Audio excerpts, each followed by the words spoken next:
Hello and welcome to all. I am Satyendra Pratap Maurya. आज की इस वीडियो में हम population explosion and birth control पर थोड़ा सा डिस्कस करेंगे। इससे पहले हमने स्टार्ट किया था रिप्रोडक्टिव हेल्थ के चैप्टर को, तो हमने कह दिया था कौन कौन से स्टेप होते हैं अचीव करने के लिए, जिससे हम लोग रिप्रोडक्टिव हेल्थ को अचीव कर सकते हैं। इस वीडियो को स्टार्ट करते हैं हम लोग। जैसे कि टॉपिक है पॉपुलेशन एक्सप्लोजन, जिसे हम लोग हिंदी में कहते हैं जनसंख्या विस्फोट। अगर हम पॉपुलेशन की बात करें तो जनसंख्या है क्या, किसी पर्टिकुलर एरिया में जितने भी कोई भी स्पीसीज जब निवास करती है तो उसी को हम उस जगह की पॉपुलेशन कह देते हैं। तो यहाँ हम ह्यूमन के रेफरेंस में पढ़ रहे हैं, क्योंकि रिप्रोडक्शन इन ह्यूमन बीइंग ही में हम लोग में स्टडी कर रहे हैं। तो पॉपुलेशन एक्सप्लोजन क्या है, तो हम लोग एक हेडिंग में जान लेते हैं, एक लाइन में जान लेते हैं। द रैपिड ग्रोथ ऑफ, क्या चीज तेजी से बढ़ता है, ग्रोथ ऑफ पॉपुलेशन ऑफ ये पर्टिकुलर स्पीसीज, किसी पर्टिकुलर स्पीसीज का तेजी से ग्रो करना। अगर हम यहाँ पर बात करें, स्पेशली अगर हम बात कर रहे हैं स्पेशली इन केस ऑफ, यहाँ पर हम ह्यूमन बीइंग की बात कर रहे हैं, ह्यूमन बीइंग्स, तो वो हम लोग उसे कह देते हैं जनसंख्या विस्फोट। अगर हम सेकेंड वर्ल्ड वार की बात करें तो सेकेंड वर्ल्ड वार के बाद तेजी से जो वृद्धि हुई है जनसंख्या में, क्योंकि हम ये जानते हैं कि टॉप जब पॉपुलेशन कंट्रीज की बात होती है तो फर्स्ट पर पॉपुलेशन के मामले में अगर फर्स्ट कंट्री की बात करें तो पहले पर है चाइना, ये फर्स्ट पोजीशन पर है, और सेकंड पर है इंडिया। ऐसा माना जा रहा है कि जो अगली जनगणना है उसमें हम लोग चाइना से आगे निकल जाएंगे। ये दुख की बात है, इसे हम लोग अच्छा नहीं मान सकते हैं। इसमें इसको अगर ये बढ़ा है जनसंख्या विस्फोट, अगर आज 1 अरब 21 यानी 30 करोड़ के आसपास जो जनसंख्या है, उसका सबसे बड़ा कारण क्या हो सकता है, तो हम जानते हैं इसके बढ़ने का जो मेन कारण है वो हम जो इंक्रीज हुआ है बर्थ रेट, क्या बढ़ा है, इंक्रीज इन बर्थ रेट, यानी जन्म दर में वृद्धि हुई है। और उसी के अपोजिट अगर हम बात करें तो डिक्रीज हुआ है इन चाइल्ड, यानी बच्चों की हम बात करें, एंड इन्फेंट मतलब नवजात शिशु की बात करें, इनकी मॉर्टेलिटी रेट में। ये मॉर्टेलिटी क्या है, तो होता है इसका मतलब मृत्यु दर, यानी किसमें कमी आई है, क्या बढ़ा है, तो हमने देखा कि बर्थ रेट बढ़ा है, जन्म दर बढ़ा है, लेकिन कमी किस में आई है, तो बच्चों के और नवजात शिशुओं के मृत्यु दर में। इसका मतलब होता है मृत्यु दर में कमी आई है, यानी डिक्रीज हुआ है। हम अगर बात करें कि क्या काज मतलब कारण क्या है, अगर हम काजेस की अगर हम बात करते हैं तो कौन कौन से ऐसे कारण हैं, तो हम देख लेते हैं। पहली बात अगर हम करें तो rapid declining of death rate. अगर जनसंख्या बढ़ रही है, किसी भी कंट्री की, किसी भी देश की पॉपुलेशन बहुत तेजी से इंक्रीज कर रही है, तो उसके पीछे क्या कारण हो सकता है, तो उसमें तेजी से, रैपिड मतलब तेजी से, डिक्लाइन मतलब गिरना, कम होना, इसका मतलब होता है कम होना या नीचे गिरना। डेथ रेट, डेथ यानी मृत्यु दर में, या यही हमने लिखा था यहाँ पर, मृत्यु दर में क्या होना, कमी होना। दूसरा अगर हम बात करें तो रैपिड डिक्लाइनिंग ऑफ, और क्या चीज कमी होगा, कम किस चीज की कमी हुई है, मैटरनल यानी मातृ की बात की जा रही है, जिसे हम लोग MMR कहते हैं, मैटरनल मॉर्टेलिटी रेट, इसे हम लोग शॉर्ट में MMR के नाम से जानते हैं इसमें।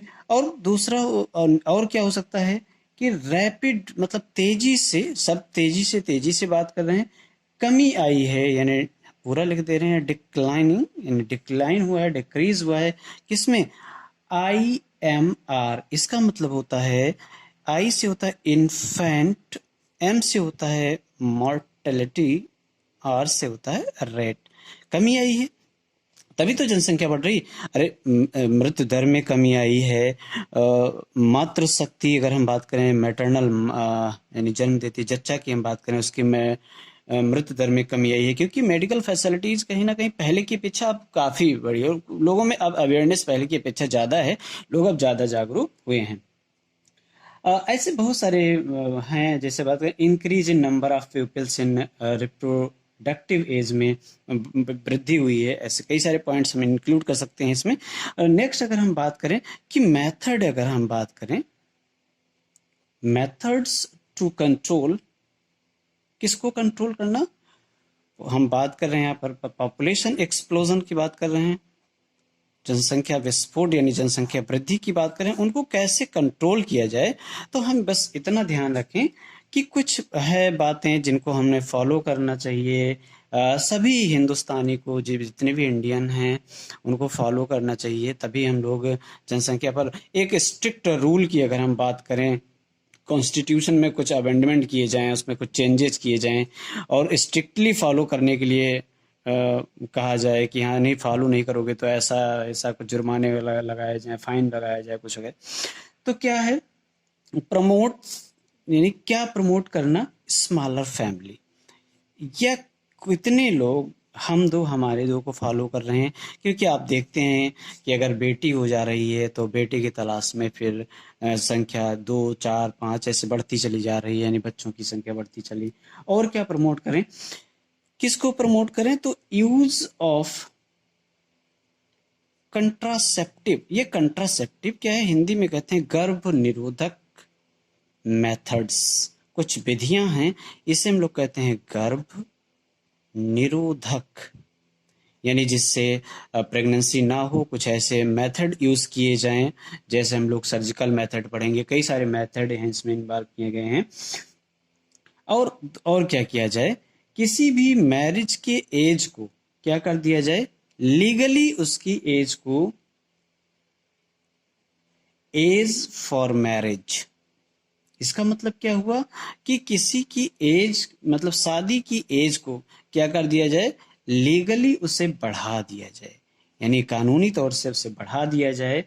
और ऐसे कई सारे प्रोसेस को हम इन्वॉल्व करें। इंसेंटिव्स क्या हैं, कपल्स विद स्मॉलर फैमिलीज, यानी क्या क्या प्रयोग कर सकते हैं, कौन कौन से उपाय कर सकते हैं उससे परिवार, किसी परिवार को। ये बात सही है कि छोटा परिवार है तो इकोनॉमिकली आप स्ट्रांग होंगे, आर्थिक रूप से आप मजबूत होंगे, और कहीं ना कहीं ये चीज़ें मतलब हमारे घर की, हमारे मतलब समाज के इकोनॉमिक से भी अटैच होता है, जुड़ा हुआ होता है, इसलिए हमें इन चीज़ों पर ध्यान रखना चाहिए।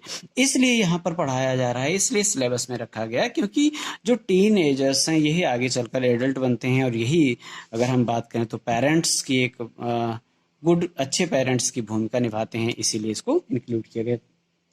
इसके बाद अगर हम बात करें कि इसमें हम और क्या पढ़ना है, तो कुछ आइडियल कंट्रासेप्टिव्स हैं, यानी कुछ आदर्श, यानी कुछ मान्यता प्राप्त, जो कुछ अच्छे गर्भ निरोधक मेथड्स हैं, उनकी अगर हम बात करें तो उनमें क्या खासियत होना चाहिए, उनकी अगर हम बात करें तो should be easy to use, यानी उन्हें यूज करना आसान होना चाहिए, उन्हें इजिली अवेलेबल, अगर हम बात करें तो वो इजिली अवेलेबल हो, यानी उपलब्ध हो मार्केट में, ऐसा ना हो कि हाँ उपलब्ध ना हो। कंट्रासेप्टिव की बात करें, लाइक कंडोम्स है, कुछ पिल्स हैं, जैसे पिल्स की हम बात करें, जैसे आपने सुना होगा बड़ी फेमस पहले रेडियो अगर हम प्रचार आता था, माला डी, गर्भ निरोधक गोलियां महिलाओं के लिए करके आता था। और आजकल तो अनवांटेड वगैरह हैं, कई अनवांटेड हैं, अनवांटेड। अब ये अनवांटेड में जो भी लगा है, चाहे वो 24 हो, 36 हो, 48 हो, 72 हो, ये इंडिकेट करता है ये आवर्स, यानी उतने घंटे में उसे यूज करना चाहिए।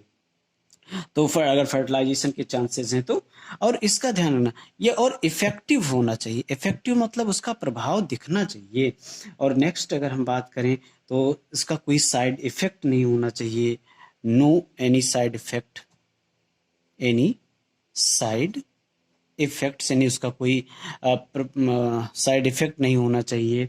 जो भी हम लोग कंट्रासेप्टिव यूज़ कर रहे हैं, जो महिलाएं यूज़ कर रही हैं या जो पुरुष यूज़ कर रहे हैं, और ऐसे कई सारे प्रोसेस हैं, कई सारे मेथड्स हैं जिनको इन्वॉल्व करना चाहिए और ह्यूमन बीइंग को फॉलो करना चाहिए। उससे अगर वो पॉपुलेशन के प्रति, अगर वो देश के प्रति, अगर वो अपने परिवार के प्रति अगर सजग रहना चाहता है। आज के लिए फिलहाल इतना ही। अब नेक्स्ट में हम पढ़ेंगे मेथड ऑफ कंट्रासेप्शन में कौन कौन से मेथड हैं, जो कि मोस्ट इंपॉर्टेंट मेथड्स में हम टॉपिक वाइज बात करेंगे, एक एक पॉइंट वाइज बात करेंगे। यहाँ पर जो कुछ इंपॉर्टेंट आपको लगता है तो आप जरूर से नोट डाउन करेंगे, इसका नोट्स आपको मिल जाएगा और आप बातों से थोड़ा सा सहमत होंगे। आई होप, मैं उम्मीद करता हूँ ऐसा। और मिलते हैं नेक्स्ट वीडियो में, तब तक स्वस्थ रहें, मस्त रहें, अपनी पढ़ाई को जारी रखें, घर पर रहें, सुरक्षित रहें। Thanks for watching the video.